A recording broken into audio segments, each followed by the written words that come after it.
Hello बच्चों, तो चलिए इस प्रश्न को पढ़ते हैं। 1.2 बार को सरलतम रूप में व्यक्त कीजिए। तो यहाँ पर देखो, हमें 1.2 बार को सरलतम रूप में व्यक्त करना है। तो प्रश्न में आगे बढ़ने से पहले इस प्रश्न से संबंधित जो मुख्य उदाहरण है उसकी हम चर्चा कर लेते हैं। तो देखो, मुख्य उदाहरण क्या हो जाएगी, 1.2 बार। इसका अर्थ क्या हो गया, 1.222।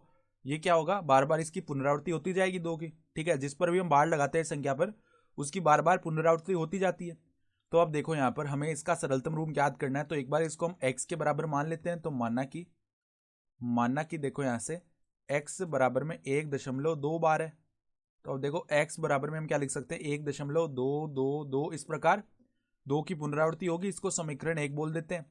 अब हम क्या कर लेते हैं, देखो यहाँ पर हम इस समीकरण 1 को गुणा कर लेते हैं 10 से दोनों तरफ। तो 10x बराबर में देखो, यहाँ पर 10 से गुणा करेंगे 1.222 इसको।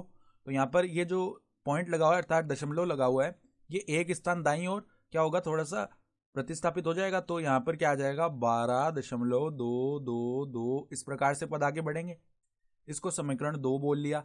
तो अब समीकरण 2 माइनस में कर लेते हैं समीकरण 1। तो देखो, बाएं पक्ष में तो हो जाएगा 10x माइनस एक्स यानी कि 9x। और यहां पर देखो, दशमलव के बाद वाले जो संख्या है अर्थात 222, ये दोनों तरफ क्या है, समान है समीकरण 1 और 2 में।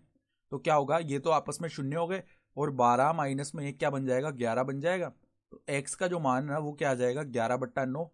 ठीक है, तो हमारा जो सरलतम रूप है 1.2 बार का, वो क्या हो गया, 11/9। और यही हमारा उत्तर भी हो जाएगा। ठीक है, तो आशा करता हूं कि आपको यह प्रश्न समझ में आया होगा। धन्यवाद।